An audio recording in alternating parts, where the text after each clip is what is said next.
Good morning. आप लोगों का आज फर्स्ट डे, आपका भी ठीक है।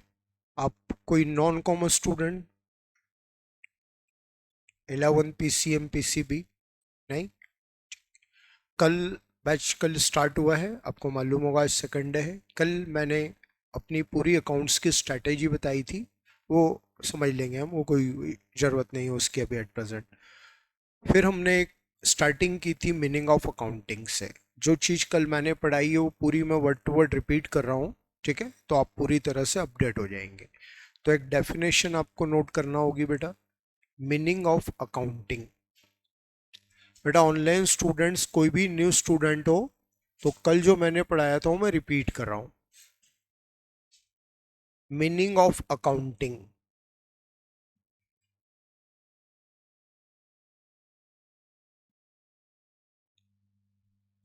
Accounting is an art of recording.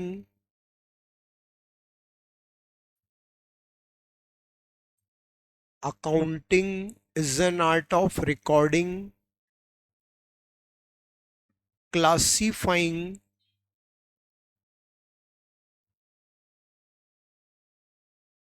and summarizing the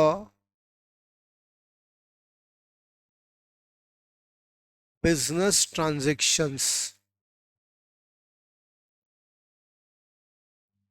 Summarizing the business transactions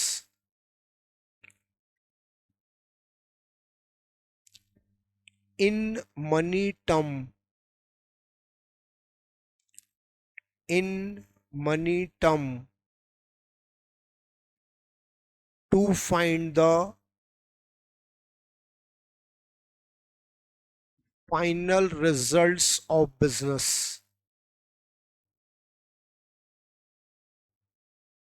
to find the final results of business.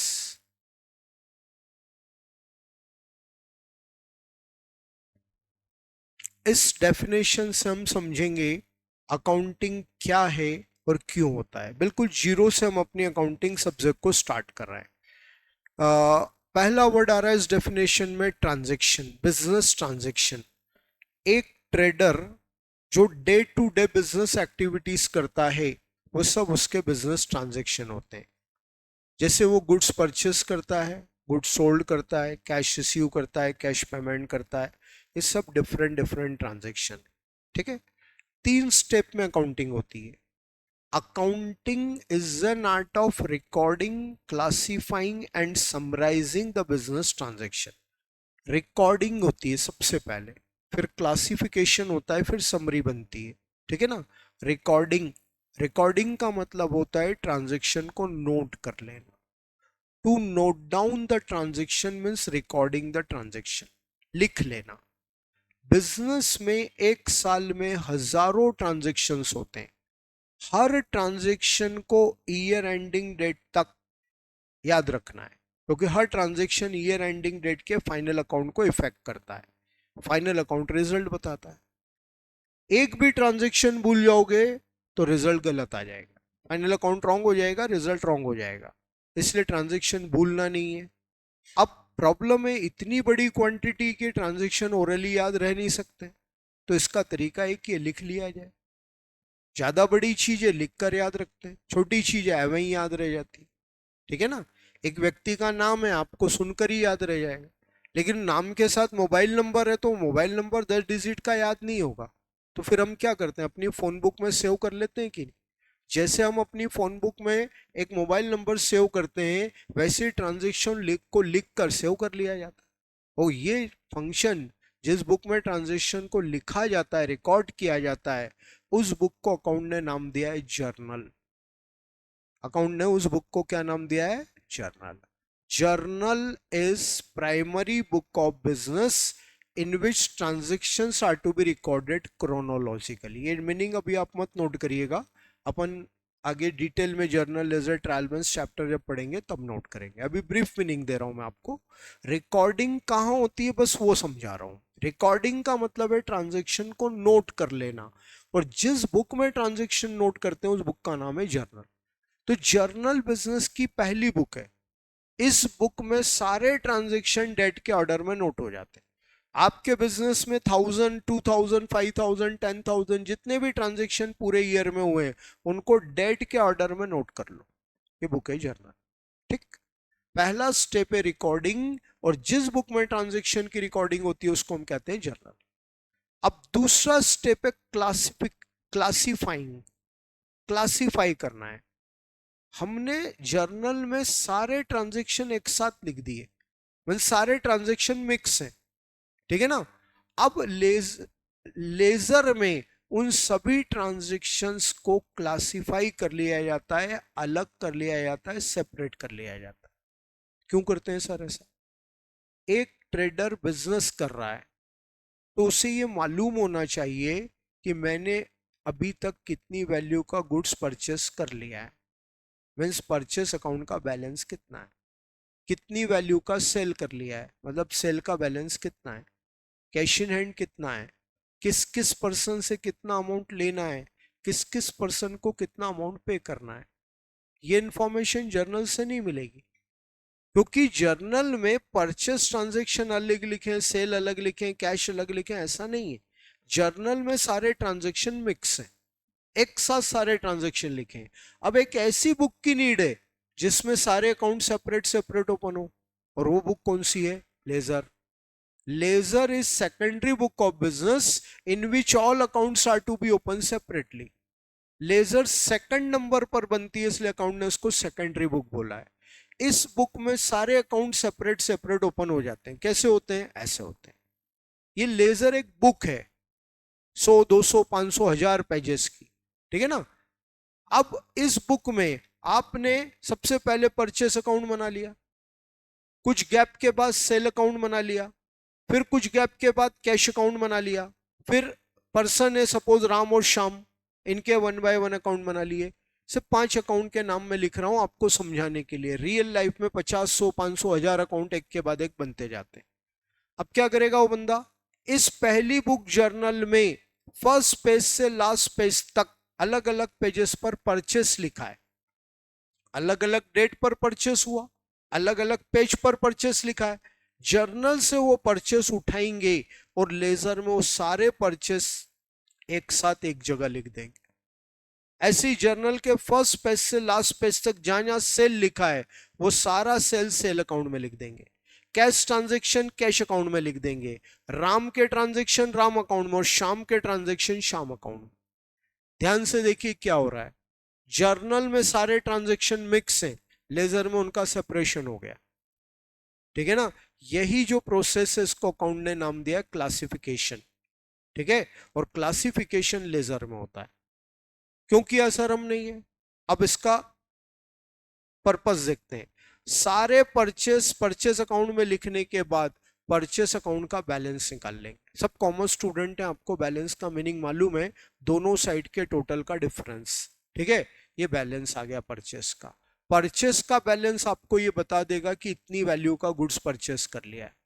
ऐसे ही सारे सेल अकाउंट में लिखने के बाद सेल अकाउंट का बैलेंस निकाल लेंगे। सेल अकाउंट का बैलेंस बता देगा इतने का माल बेच दिया है, कैश का बैलेंस बता देगा इतना कैश इन हैंड है।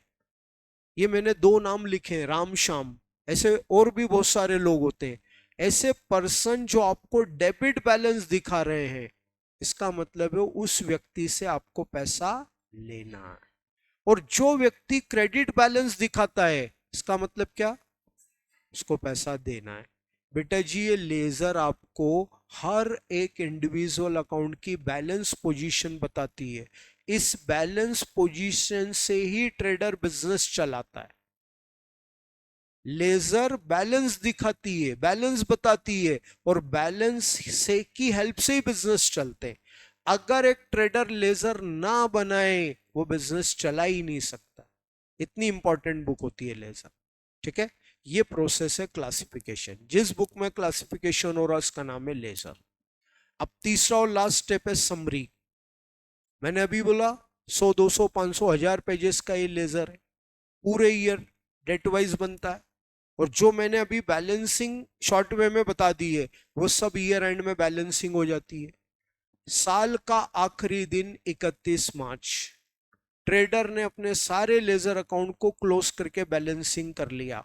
हर अकाउंट एक बैलेंस दिखा रहा है। अब ट्रेडर को चेकिंग करना है मैंने ये बैलेंस जो निकाले हैं ये करेक्ट है या रॉन्ग है। बताएं ये चेकिंग कहाँ होगी? हाँ, ट्रायल बैलेंस में। इसने बिना देखे ही बोल दिया था पहले, कोई बात नहीं। कहां पर होगी चेकिंग? ट्रायल बैलेंस, है ना। ट्रायल बैलेंस चेक पोस्ट है, चेकिंग करता है वो, है ना। एक गाड़ी जाती है, एक बॉर्डर आती है रोड की, वहां पर गाड़ी पुलिस वाले रोकते हैं, गाड़ी की चेकिंग करते हैं, कोई इलीगल गुड्स तो नहीं जा रहा है। वो चेक पोस्ट जो है ना हमारी बुक ऑफ काउंटिंग का, वो ट्रायल बैलेंस है। ठीक है। अब ट्रायल बैलेंस का मीनिंग क्या हुआ? Trial balance is statement which shows the mathematical accuracy of books. Trial balance वो स्टेटमेंट है जो बुक्स की मैथमेटिकल एक्यूरेसी को बताता है। आपने जितने बैलेंसेस निकाले हैं ये करेक्ट है या रॉन्ग है, ये ट्रायल बैलेंस दिखाता है। कैसे बताता है? इस ट्रायल बैलेंस में हम सब नेम ऑफ अकाउंट लिखेंगे। हर अकाउंट का एक बैलेंस होता है, किसी अकाउंट का डेबिट होता है, किसी अकाउंट का क्रेडिट होता है ना। ऐसे दो अमाउंट के कॉलम बनते हैं ट्रायल बैलेंस में, डेबिट बैलेंस, क्रेडिट बैलेंस। ठीक, वन बाय वन हम नेम ऑफ अकाउंट लिख देंगे, like purchase account, sale account, cash account, machine account, furniture account, drawing account, bank account, Rahul account, Mahesh account, Ram account, Shyam account. जितने आपके laser में 50 100 account 200 account है वो सब लिख दो। जिन अकाउंट्स के डेबिट बैलेंस से उनका डेबिट बैलेंस वाला अमाउंट यहां लिख दो। ठीक है ना। जिन अकाउंट्स के क्रेडिट बैलेंस से उनका क्रेडिट बैलेंस वाला अमाउंट आप यहां लिख दो। सभी अकाउंट के बैलेंसेस लिख दो, जो डेबिट वाले हैं वो एक साइड, क्रेडिट वाले दूसरे साइड। अब कंप्लीट डेबिट बैलेंस लिखने के बाद इन सारे बैलेंसेस की टोटल लगा लो, ये टोटल लिख दिया यहाँ। इन सारे क्रेडिट बैलेंस की टोटल लगा लो, ये टोटल यहाँ लिख दिया। बेटा जी ये टोटल इक्वल आ गया, बिल्कुल बराबर आ गया, रुपया टू रुपया टैली हो रहा है। बोलो क्या प्रूफ हो रहा है? सही है, सब करेक्ट है। और अगर इस टोटल में डिफरेंस आ गया तो क्या प्रूफ होता है? गलत है। कहाँ गलत है ये ट्रायल बैलेंस नहीं बताता है, वो तो आपको ढूंढना पड़ेगा, पर गलत है वो ये बता देता है। ये चेकिंग हो गई। बेटा जी ये जो पूरी प्रोसेस है इसको अकाउंट ने नाम दिया है समरी। ये लेजर बैलेंसेस हैं ये सारे, ठीक है ना, ये लेजर से आ रहे हैं। क्या बोला मैंने? लेजर कितना मोटा है? 100 200 500 1000 पेजेस का, है ना। इतना मोटा लेजर है। ठीक, आप उस 100 200 500 पेजेस के बैलेंसेस इस ट्रायल बैलेंस में लिख रहे हो। एक पेज से ज्यादा का नहीं होता ये ट्रायल बैलेंस कभी भी। 1000 पेज का सपोज लेजर है, 1000 पेजेस के बैलेंसेस एक पेज में आ गए तो समरी बन गई ना। 1000 पेजेस के लेजर की डिटेल ट्रायल बैलेंस में एक सिंगल पेज पर आ जाती है। आगे का काम इसी से आपका हो जाएगा, अब आपको लेजर की जरूरत नहीं है। तो जो ट्रायल बैलेंस है वो लेजर की समरी है। समरी वर्ड ट्रायल बैलेंस के लिए यूज किया, इसलिए summarising means to making trial balance. ठीक है, ये समरी हो गई। तो 3 स्टेप में काउंटिंग की, पहले रिकॉर्डिंग की, फिर क्लासिफिकेशन हुआ, फिर समरी बनी। रिकॉर्डिंग कहां पर की? जर्नल में। क्लासिफिकेशन लेजर में। और समरी क्या है? Trial balance. ये पूरी अकाउंटिंग क्यों की? क्या पर्पस है अकाउंटिंग करने का? अगर लास्ट सेंटेंस लिखा है to find the final results of business. Business के रिजल्ट्स मालूम करना। बिजनेस के रिजल्ट मतलब प्रॉफिट और लॉस। जैसे आप स्टूडेंट हो, पढ़ाई करते हो, अभी आपका रिजल्ट आएगा। रिजल्ट के दो एस्पेक्ट क्या है? पास या फेल। ठीक है ना। कुछ बच्चे पास होंगे, कुछ फेल होंगे। ऐसे ही बिजनेस रिजल्ट के दो एस्पेक्ट है, प्रॉफिट और लॉस। ट्रेडर ने बिजनेस किया तो कितना प्रॉफिट कमाया या कितना लॉस सफर किया, ये अकाउंटिंग बताएगी। और अकाउंटिंग का वो पार्ट जो बिजनेस को रिजल्ट बताता है उसको कहते हैं final account. Final account result बताएगा और उसके साथ आपकी अकाउंटिंग एंड हो जाएगी। ठीक है। एक छोटा सा सेंटेंस बीच में और आ रहा है, इन मनी टर्म। ये पूरी अकाउंटिंग काय में होती है, मनी में। मनी मीन्स रुपीज में। ठीक है ना। रुपीज में हर चीज को मेजर किया जाता है, तो अकाउंटिंग भी रुपीज में होगी। ठीक है। तो ये अकाउंटिंग का पूरा डेफिनेशन है। क्या है? Accounting is an art of recording, classifying, and summarizing the business transaction in money term to find the final results of business. ठीक बेटा जी। अब अगली स्टेप पर हम आते हैं। अकाउंटिंग का मीनिंग पढ़ने के बाद बेटा, कल मैंने यहां तक पढ़ाया था, पूरा एक एक वर्ड मैंने रिवाइज कर दिया। आज आप जो यहाँ स्टूडेंट बैठे हैं ऑनलाइन ऑफलाइन, वो सब अपडेट हो गए। अब अकाउंटिंग का मीनिंग पढ़ने के बाद हमारे दिमाग में एक ही क्वेश्चन आता है कि अकाउंटिंग कैसे की जाती है। अकाउंटिंग सिस्टम बेस्ड है। बता सकते हैं अकाउंटिंग के लिए कितने सिस्टम अप्लाई होते हैं? आपने बोला दो। कौन से दो? थोड़ा जोर से बोलो। नहीं बेटा जी, वो साइड है। वो साइड है, सिस्टम की बात कर रहा हूं। Any idea? ऑनलाइन? महक ललवानी, कृष्णा? आएगा यार, जल्दी बोलो। पढ़ा है 11 में? एक तो पढ़ा है।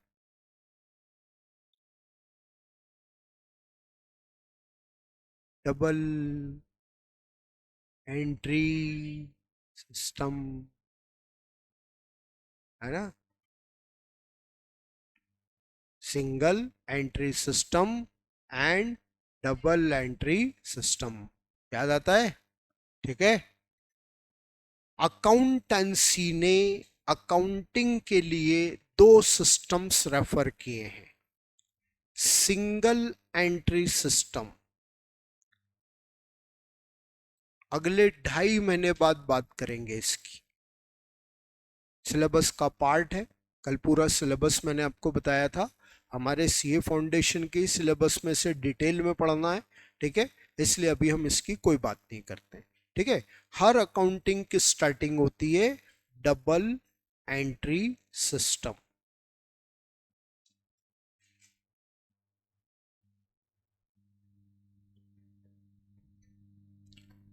क्या होता है बेटा जी डबल एंट्री सिस्टम? आगे लिखिए डैश करके, डैश लगाकर आगे लिखिए।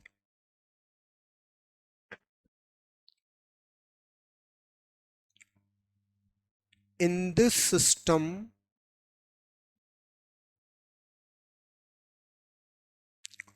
in this system,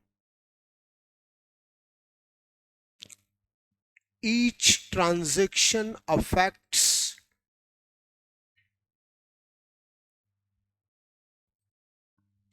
in this system each transaction affects two side of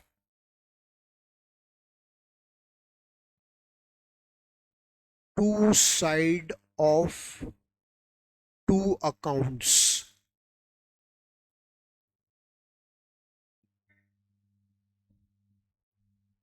in which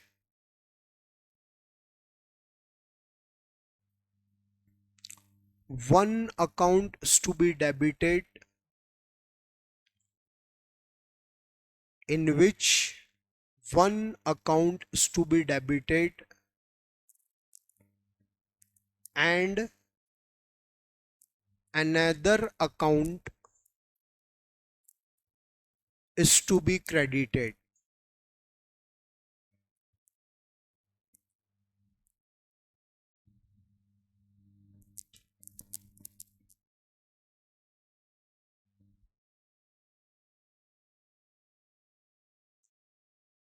one accounts to be debited and another accounts to be credited.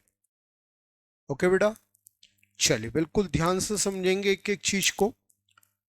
पहले दो मोस्ट इंपॉर्टेंट वर्ड को समझ लें, तो फिर डेफिनेशन अपने आप सिस्टम अपने आप समझ में आ जाएगा। In this system, each transaction affects two sides of two accounts. First word is side.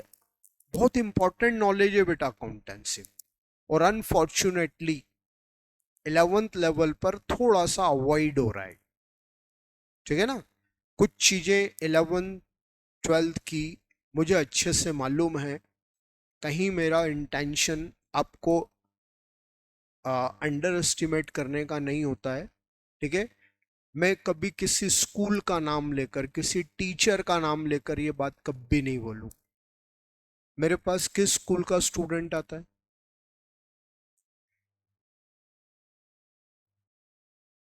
हमारी इस एकेडमी में किसी स्कूल का स्टूडेंट आता है?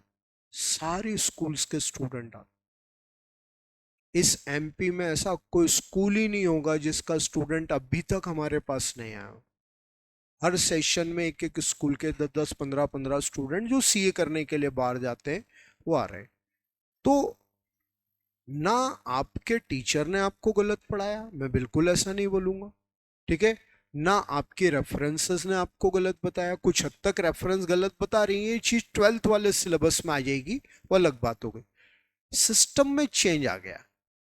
11 12 को पढ़ने का लेवल 11 12 तक ही था। हाँ, मैं रैंडमली एक क्वेश्चन कर लेता हूं, अगर आपको नॉलेज हो तो, है ना। मैं तेरे से पूछूंगा, एक 12th की क्लास के कितने बच्चे सीए करने निकले? थोड़ा मोटा मोटा अंदाजा, कितने कितने स्टूडेंट्स हैं स्कूल की क्लास में? 40? हाँ हाँ ठीक है ना, मतलब 40 बच्चे थे टोटल। चल, इसे देखो याद है, साथ में ही हो तुम दोनों, देखो याद है। हाँ, 10 ही किधर गए?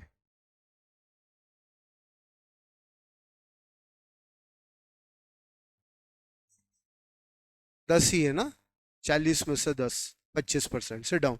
भाई यही एक रैंडमली परसेंटेज आता है, इवन और थोड़ा कम ही करूंगा मैं ये। इनका 25% जा रहा है, बट आप बता सकते हो क्या, कोई अंदाजा एकदम, कोई एग्जैक्टली मैं डेटा नहीं पूछ रहा हूँ। 25 में से एक ही आया बाहर। चलो मान लेते हैं एक दो और आ गए होंगे, शायद तेरे को नॉलेज नहीं होगा, है ना। अब 25 में से अगर 3 भी आए तो 10% बन रहा है ना, ये तो 20% बस। ये जो मेरा एक एनालिसिस है, आपसे मैं कोई ऐसा नहीं पहली बार पूछ रहा हूँ, या कभी भी पूछ लेता हूँ, है ना। तो आप सोचिए ना कि वो 20% स्टूडेंट सीए करने जाएगा, ये टीचर को मालूम है, बाकी 80% लोगों को नहीं करना है, तो वो डीप में जा ही नहीं रहा अकाउंटेंसी। और बेटा ट्रस्ट में विश्वास करना, कोविड के बाद से वो चीजें और ज्यादा डैमेज हो गई, बहुत सारी चीजें अवॉइड हो रही है। बस ठीक है यार, ये 10 एंट्री आती है, 15 एंट्री आती है, मतलब आपका ये लेवल कंप्लीट हो गया। हमें उस पूरी लिमिटेशन को ब्रेक करके ऊपर जाना है, इसलिए ये सब चीजें हमारे लिए जरूरी है। और यही रीजन है कि हम पूरी बेसिक अकाउंटिंग को दोबारा पढ़ रहे हैं, भले ही हमने 11th में पढ़ा। ठीक है ना। तो पहला वर्ड आता है साइड। तो बेटा जी दो साइड होते हैं, डेबिट एंड क्रेडिट। बेटा जी डेबिट का मतलब क्या होता है?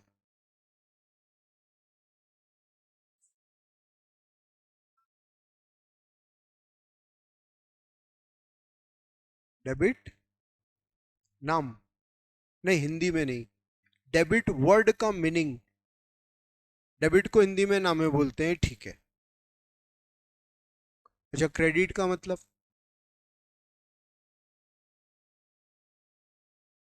हाँ, नामे जमाए तो इनके वर्ड हो गए। अब जैसे कोई इंग्लिश में बोल दो या हिंदी में बोल दो, लेकिन मीनिंग क्या हुआ इनका?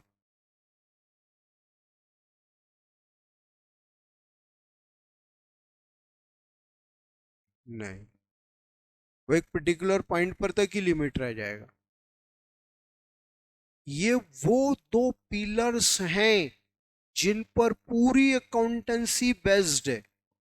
पिलर होता है ना, ये जो बिल्डिंग है ये देखो पिलर है ना, इस पूरी बिल्डिंग में ऐसे 25-30 पिलर्स होंगे, इन्हीं पर तो ये बिल्डिंग खड़ी हुई है। 100 साल तक इस बिल्डिंग का कुछ नहीं होगा। पिलर हटा दो, बिल्डिंग 10 मिनट में कोलैप्स हो जाएगी, है ना। ऐसे डेबिट क्रेडिट अकाउंटेंसी के दो पिलर्स हैं, ठीक। और अनफॉर्चुनेटली हमें इसका मीनिंग नहीं मालूम होता है, और इसी के मीनिंग पर पूरी अकाउंटेंसी चल रही है, ठीक है ना। तो कोई बात नहीं, आपने ट्राई किया वो ज्यादा अच्छा है। डेबिट वर्ड का मीनिंग क्या है, लिखो, इसके नीचे लिख लो, debit follow the, debit follow the aspect of receiving. Yash, उल्टा कर दो इसको, है ना, जो आपने आंसर दिया है उसको रिवर्स कर दो। Debit follow the aspects of receiving, है ना। फिर आगे लिखो अगली लाइन में, credit follow the aspects of giving, credit follow the aspect of giving.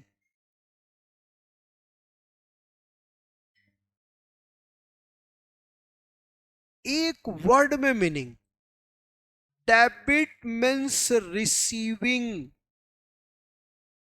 और क्रेडिट मीन्स गिविंग। बेटा जी, बिजनेस दो एक्शन पर बेस्ड है। बिजनेस में सिर्फ दो एक्शंस होती हैं, लेन देन। क्या मेरी बात से एग्री हो आप? कुछ होता ही नहीं है बेटा जी बिजनेस में लेन देन के अलावा। लेन देन, गिव एंड टेक, ठीक है ना। लेन, लेना, रिसीविंग, देन, देना, गिविंग। बस ये दो साइड, दो एक्शन पर बेस्ड है। बिजनेस में दो एक्शंस के अलावा कभी कुछ होता ही नहीं है, हो ही नहीं सकता है।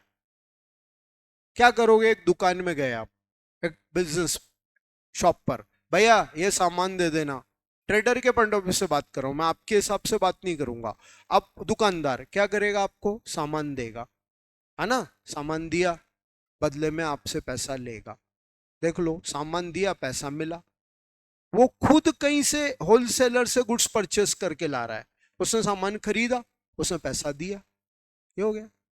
सर ये तो आपका थॉट सामान तक ही अप्लाई होगा ना? नहीं बेटा, सभी जगह।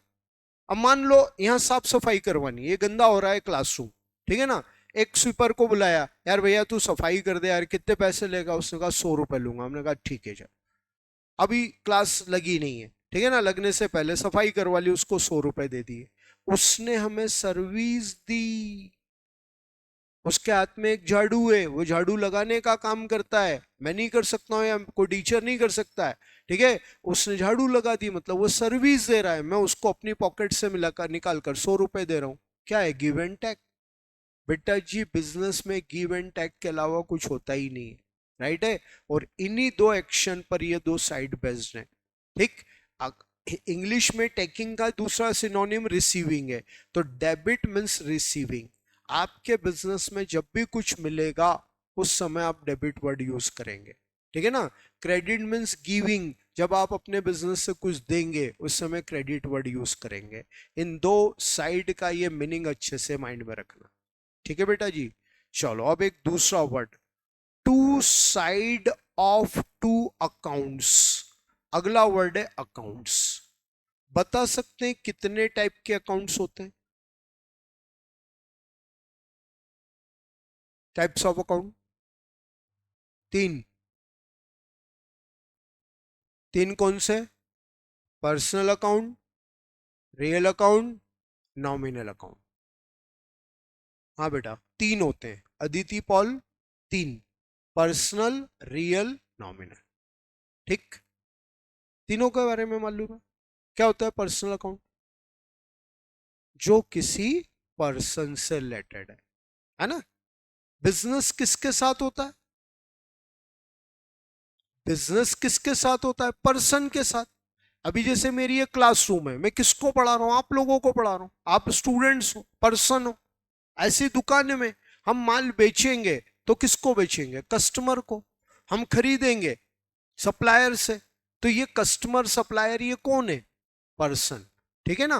तो बिजनेस पर्सन के साथ होता है। ये जितने भी पर्सन है वो सब पहली ग्रुप पर्सनल अकाउंट की कैटेगरी में आते हैं। ठीक है ना? तो ये पर्सनल अकाउंट है।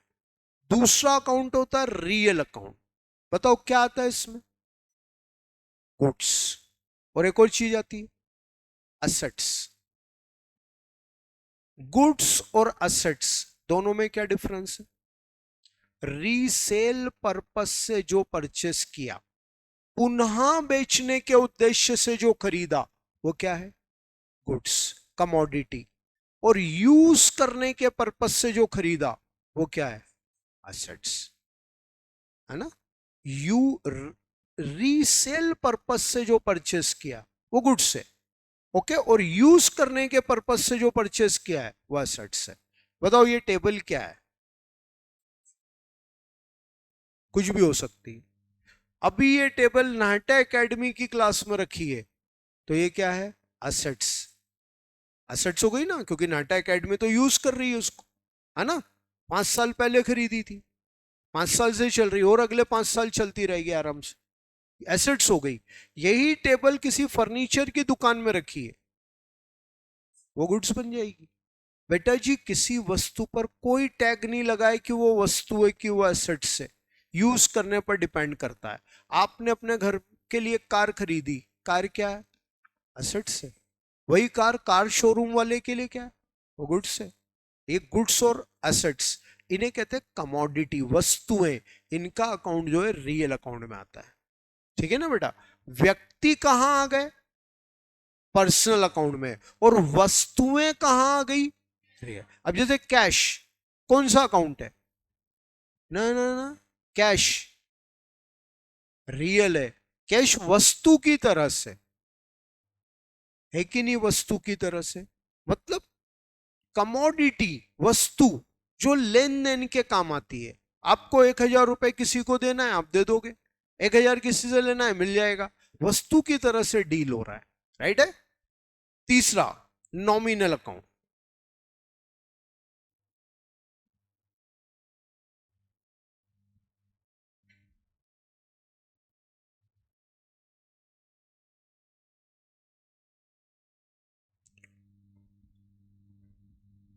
हाँ जी, नॉमिनल में क्या आएगा? प्रॉफिट, लॉस, इनकम और एक्सपेंस। बेटा जी, पर्सन आ गए पर्सनल अकाउंट में, वस्तुएं आ गई रियल अकाउंट में। ठीक है ना? आप अगर बिजनेस चला रहे हो तो एक्सपेंस करने होंगे।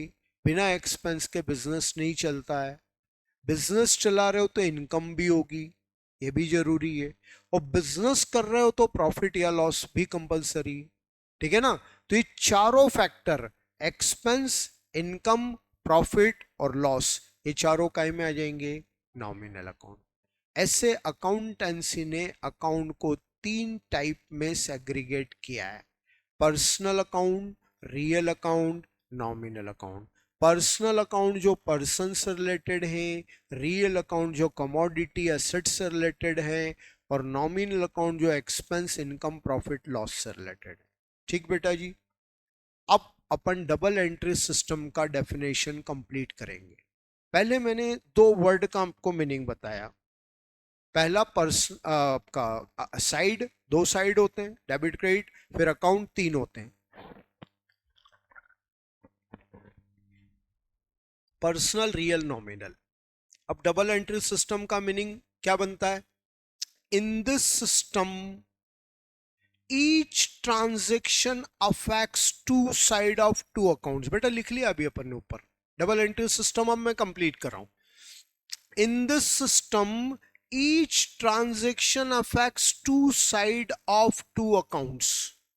हर ट्रांजेक्शन में 2 अकाउंट्स 2 साइड को इफेक्ट करते हैं।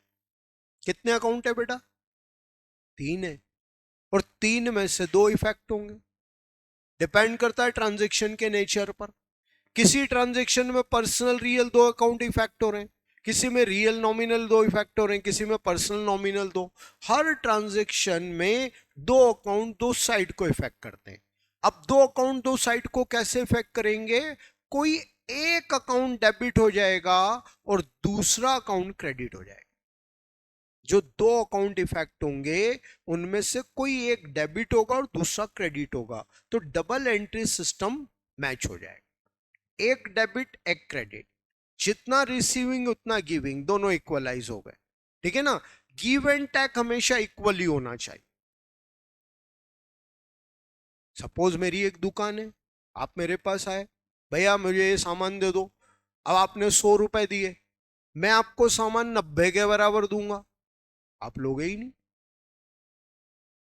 मेरे को बोलोगे भैया मैंने 100 रुपए दिए, आप ये सामान 90 का क्यों दे रहे हो? पूरा 100 का दो ना, गिव एंड टेक इक्वल होगा। ठीक है ना? मैं दुकानदार हूं, आपने 100 रुपए दिए, मैं आपको 110 का भी सामान नहीं दूंगा, उसमें मेरे को घाटा है, काय को दूंगा मैं 110 का? 100 है, 100 रुपए का गिव एंड टेक। इसलिए हमेशा एक अकाउंट डेबिट होगा और दूसरा अकाउंट क्रेडिट होगा। सिस्टम इसीलिए बोला गया है कि हमेशा डेबिट क्रेडिट इक्वलाइज चलता है। राइट है? ये डबल एंट्री सिस्टम। हमें इसी सिस्टम से अपनी अकाउंटिंग की शुरुआत करनी होती है, चाहे हम 11 से अकाउंटिंग पढ़ना स्टार्ट करें या सीए में आकर पढ़े। बेसिक अकाउंटिंग स्टार्ट होती है डबल एंट्री से। ठीक है? अब ध्यान से देखिए, तो इस डेफिनेशन को पढ़कर एक क्वेश्चन माइंड में आएगा। In this system, each transaction affects two sides of two accounts, in which one accounts to be debited and others to be credited. क्या क्वेश्चन आता है माइंड में कि सर ये डेफिनेशन कह रही है कि एक अकाउंट डेबिट होगा दूसरा क्रेडिट होगा, तो मैं कैसे डिसाइड करूंगा कि ये वाला अकाउंट डेबिट होगा और ये वाला अकाउंट क्रेडिट होगा? है ना? One is to be debited and other is to be credited. एक डेबिट दूसरा क्रेडिट, कौन सा डेबिट कौन सा क्रेडिट? इसके लिए अकाउंटेंसी ने आपको 3 रूल्स दिए। यही 3: personal real nominal. Personal account ऐसा थोड़ी है पर्सनल डेबिट ही होता है, डेबिट क्रेडिट दोनों कुछ भी हो सकता है। रियल नॉमिनल डेबिट भी हो सकता है, क्रेडिट भी हो सकता है, सरकमस्टेंसेस के अकॉर्डिंग। भाई अगर 3 अकाउंट में कोई एक अकाउंट परमानेंट डेबिट होता, दो परमानेंट क्रेडिट होते, या दो परमानेंट डेबिट एक परमानेंट क्रेडिट होता, तो 5 मिनट में अकाउंटेंसी खत्म हो जाती, इतनी लंबी थोड़ी चलती। एक्चुअली पर्सन की बात कर रहे हैं, तो पर्सन भैया या तो रिसीवर होता है या गिवर होता है। अब पर्सन रिसीवर है, गिवर है, अपोजिट नेचर का, और वो हमेशा ही डेबिट होगा, ये तो गलत बात हो जाएगी। इसलिए फंडा ये है कि पर्सनल रियल नॉमिनल, ये जो 3 टाइप के अकाउंट्स हैं बेटा जी, ये डेबिट भी होते हैं और ये क्रेडिट भी होते हैं। अब हमें वो रूल पढ़ना है कि कब डेबिट होते हैं और कब क्रेडिट होते हैं। ठीक है? तो अगले स्टेप पर आइए आप। 3 गोल्डन रूल्स ऑफ अकाउंटिंग, लिखिएगा इसको। 3 golden rules of accounting.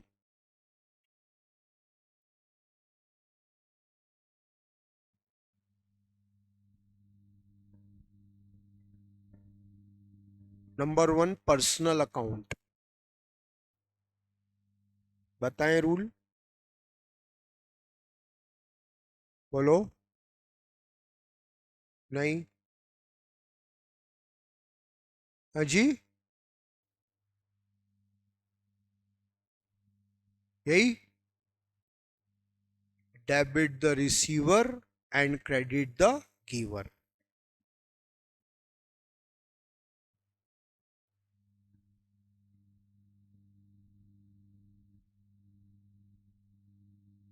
Debit the receiver and credit the giver.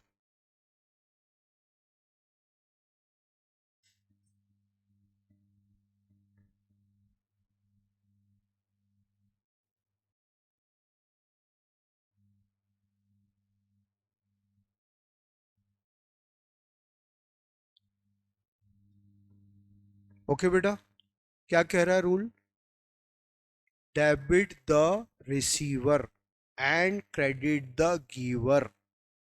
आप जिस पर्सन के साथ ट्रांजैक्शन कर रहे हैं वो पर्सन अगर रिसीवर है तो उसका अकाउंट आप डेबिट कर दें, अगर वो पर्सन गिवर है तो उसका अकाउंट आप क्रेडिट कर दें। जिस पर्सन के साथ आप ट्रांजैक्शन कर रहे हो, देखो ध्यान से कि वो रिसीवर है या वो गिवर। बस, रिसीवर हुआ तो डेबिट होगा, गिवर हुआ तो वो क्रेडिट होगा, है ना। दो एग्जांपल लेते हैं अपन। Cash paid to Ram. अब इस ट्रांजैक्शन में पर्सन कौन है? राम। राम को पैसा दिया, बोलो राम रिसीवर या गिवर? राम को पैसा दिया, राम रिसीवर हो गया। अब राम रिसीवर है तो क्या हो जाएगा? डेबिट, क्योंकि रूल कह रहा है डेबिट द रिसीवर। सही है। Cash received from Krishna, Krishna से कैश मिला, पर्सन कृष्णा है, बोलो कृष्णा रिसीवर या गिवर? कृष्णा से कैश मिला, मतलब कृष्णा ने हमें कैश दिया तो कृष्णा गिवर हो गया। अब कृष्णा गिवर है तो क्या होगा? क्रेडिट हो जाएगा। बहुत सिंपली, मैं ये जब चीज पढ़ाता हूं बिल्कुल जीरो मानकर, मैं ऐसा मानता हूं किसी को कुछ भी नहीं आता, है ना। इसलिए कहीं लोड नहीं लेना, बहुत सिंपली अकाउंटिंग स्टार्ट होगी और सिंपली ही चलेगी। लेकिन ये चीजें कट शॉर्ट नहीं होनी चाहिए बस। तो अगर सामने वाला पर्सन रिसीवर है तो उसका अकाउंट डेबिट कर देंगे, और अगर वो गिवर है तो उसका अकाउंट क्रेडिट कर देंगे। Debit the receiver, credit the giver. Done. अब सेकंड रूल है रियल अकाउंट का। बिल्कुल सही आंसर है यशदूत। आपने जो रूल बताया था वो रियल का था, है ना। Debit what comes in, debit what comes in,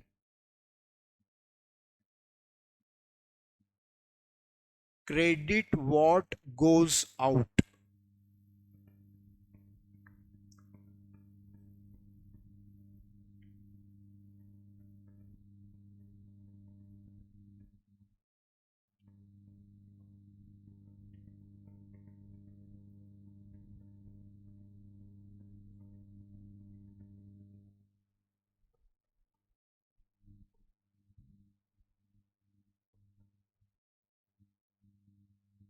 debit what comes in, language को समझिए ध्यान से। डेबिट व्हाट कम्स इन लिख रहा है। ये जो व्हाट प्रिपोजिशन है ना बेटा, ये कमोडिटी को इंडिकेट करता है, ठीक है ना। नॉन लिविंग थिंग्स के लिए व्हाट वर्ड यूज होता है, लिविंग पर्सन के लिए हु वर्ड यूज होता है। यहां ऐसा नहीं लिखा है डेबिट हु कम्स इन, है ना। यहाँ ऐसा नहीं लिखा, हो ही नहीं सकता है। इंसानों को थोड़ी खरीदते हो भैया, तुम तो वस्तुएं खरीदते हो, है ना। तो वो जो वस्तु आपके बिजनेस में आई, उसका अकाउंट क्या हो जाएगा? Debit. Debit what comes in, जो वस्तु बिजनेस में आई उसका अकाउंट डेबिट। इतना सिंपल वे में ध्यान रखो, है ना। और जो वस्तु बिजनेस से गई उसका अकाउंट क्रेडिट। जो वस्तु बिजनेस में आई उसका अकाउंट डेबिट, और जो वस्तु बिजनेस से गई उसका account credit. Debit what comes in and credit what goes out. बात समझ में आई क्या? पहला एग्जांपल फिर से याद करो। Cash paid to Ram. अब वस्तु कौन सी है? कैश, है ना। अब बोलो कैश आया कि गया? पेड, पेड मतलब गया। अब कैश गया तो कैश क्या होगा? क्रेडिट। वस्तु आएगी तो डेबिट, जाएगी तो क्रेडिट। कैश गया तो कैश क्या होगा? क्रेडिट। बेटा जी प्रीवियस रूल से राम डेबिट हुआ था, और अब कैश, इस रूल से कैश क्रेडिट हो गया। देख लो, Ram debit cash credit, double entry system apply हो गया। दूसरा example, cash receive from Krishna. अब फिर कैश वस्तु है, बोलो आया कि गया? आया तो, आया तो डेबिट। अब कैश डेबिट, कृष्णा क्रेडिट, देख लो डबल एंट्री सिस्टम अप्लाई हो गया। समझ में आई बात? तीसरा रूल नॉमिनल अकाउंट का, बिल्कुल करेक्ट है। Debit all expense and losses, बिल्कुल सही है। Debit all expense and losses,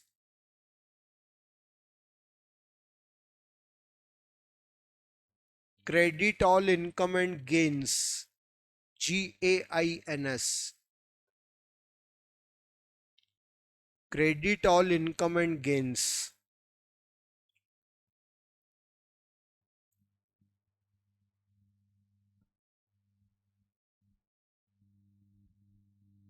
business में जितने भी एक्सपेंस और लॉस हैं वो डेबिट हो जाएंगे, ठीक है ना।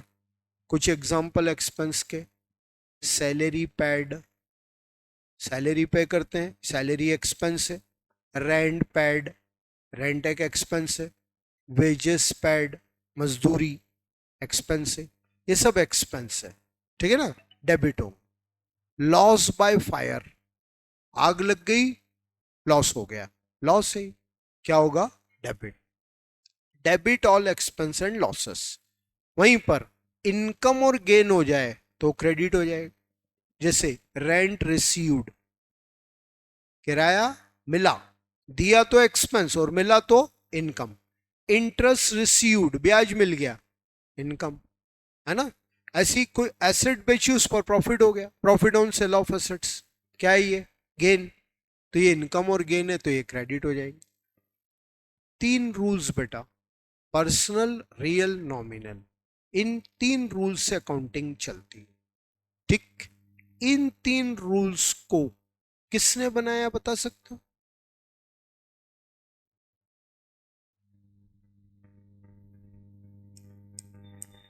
एक व्यक्ति ने बनाया है।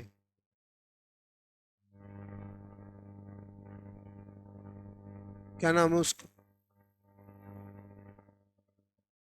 हाँ, बिल्कुल सही बोला है, लुका पैसियोली, ठीक है ना।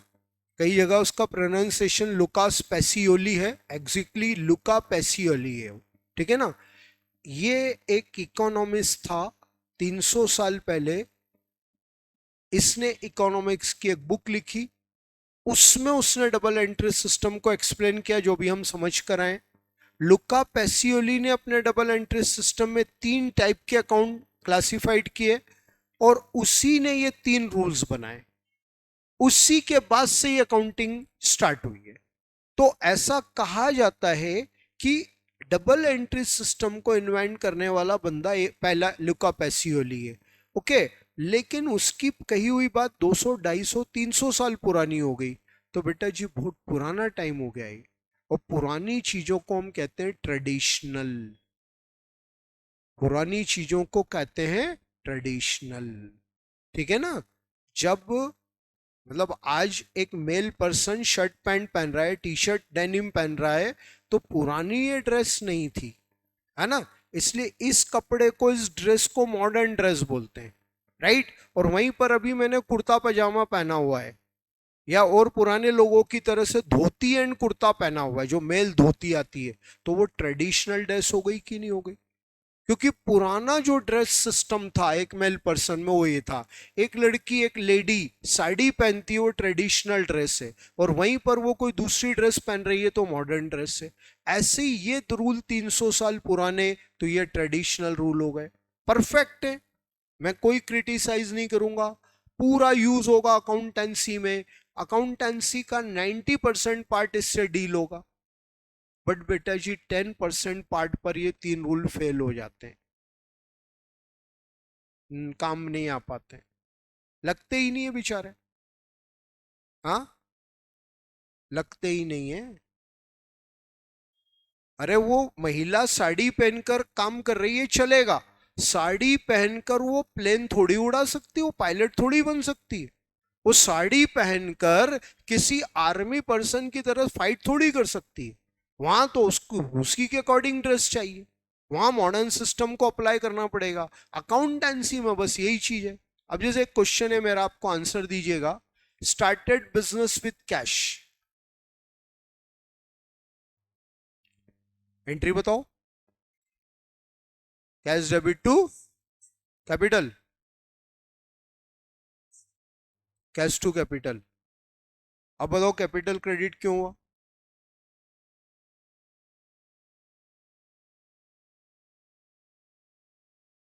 क्रेडिट क्यों की?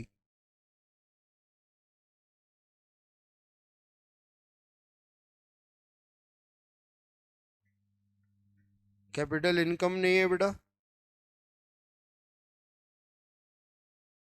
यहां आकर ट्रेडिशनल रूल फेल हो गया।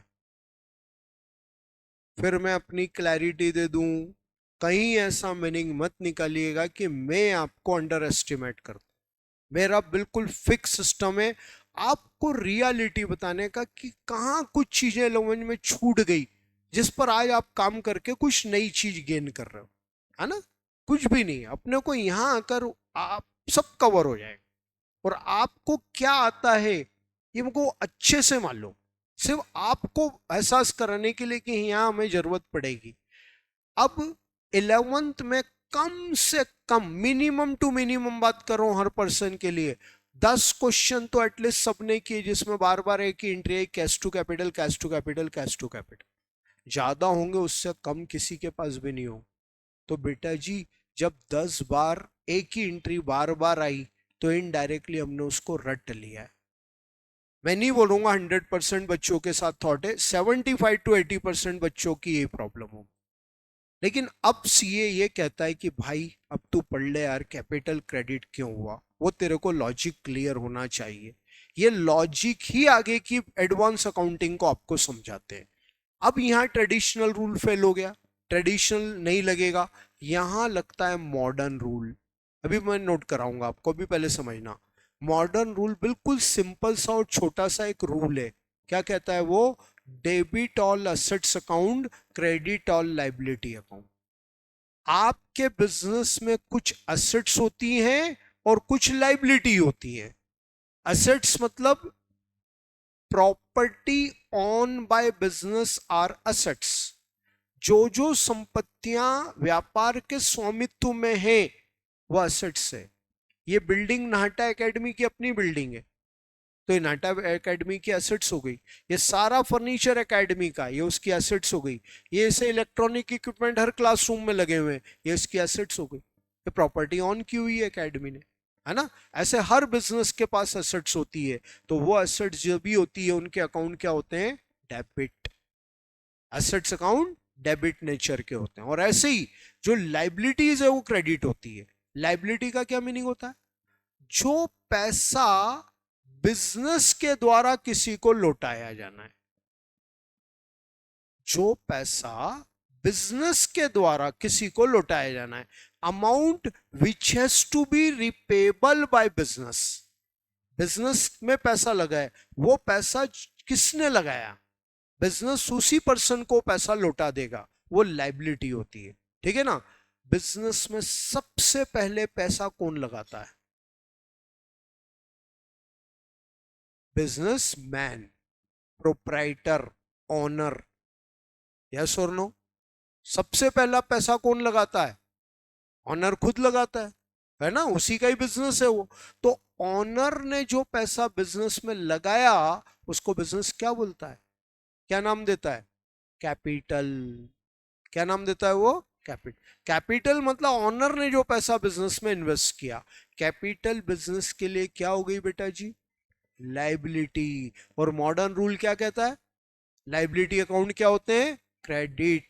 और चूंकि कैपिटल लाइबिलिटी है तो इसीलिए लाइबिलिटी होने की वजह से कैपिटल अकाउंट क्रेडिट हो गया।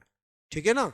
अब बिजनेस में कैश आया तो कैश अकाउंट डेबिट, और कैपिटल बिजनेस की लाइबिलिटी है इसलिए कैपिटल अकाउंट क्रेडिट। अब आपका थॉट पक्का हो गया, अब आपको कभी भी कंफ्यूजन नहीं होगा। कैपिटल इसलिए क्रेडिट हो रहा है, क्यों? क्योंकि बिजनेस की लाइबिलिटी। बेटा जी, ये पूरी जो अकाउंटेंसी आपके सिलेबस की है ना, एक एक चीज ऐसी ही लॉजिकल समझेंगे हम, बिल्कुल लॉजिकल समझेंगे। और दो ऑप्शन में से एक चूज कर लेना, चार्टर्ड अकाउंटेंट बनना है कि नहीं बनना है। सब बनना है तभी तो आए यहां पर, मैं पूछूंगा ही नहीं क्योंकि मुझे मालूम है सीए बनने के लिए आए सर हम तो नहीं बनने वाला तो ऑप्शन ही खत्म हो गया। और सीए बनना है तो ये अकाउंटिंग इतनी ही लॉजिकल समझनी है अपने। सीए फाउंडेशन में अकाउंट, सीए इंटर में अकाउंट, सीए फाइनल में अकाउंट, और चार्टर्ड अकाउंटेंट बनने के बाद लाइफ होल लाइफ अकाउंटिंग। इसलिए अकाउंटिंग का हर चीज बहुत लॉजिकल समझेंगे, और इसी लॉजिक, और लिटरली बेटा जी लॉजिकल पढ़ने में ही मजा आएगा। अदरवाइज इतनी बड़ी अकाउंटिंग है, इतना बड़ा सिलेबस है कि रटने वाले लोग तो 40-50% पोर्शन में बाहर हो जाएंगे। अब नहीं हो रहा भैया, जितना रटने की कैपेसिटी थी सब रट लिया, अब नहीं रटा जा रहा, बाहर हो जाएंगे वो लोग। लेकिन जो लॉजिकल समझ रहा है, एक एक लॉजिक जब आपका सेट होता जाएगा तो चीजें बहुत परफेक्टली डील होगी, मजा आएगा। हाँ यार, बड़ा बढ़िया, इंटरेस्टिंग है, इंटरेस्टिंग है, ऐसा है। चलो बेटा जी, तो ये एक रूल आप नोट कर लो। ये रूल 3 नोट किए ना, इसके नीचे ऐसा टाइटल लगाओ, modern rule of accounting.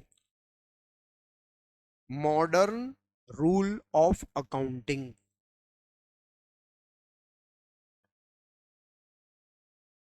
Debit all assets account, spelling में प्रॉब्लम आए तो स्क्रीन पर देख लेना। Debit all assets account, credit all liabilities account.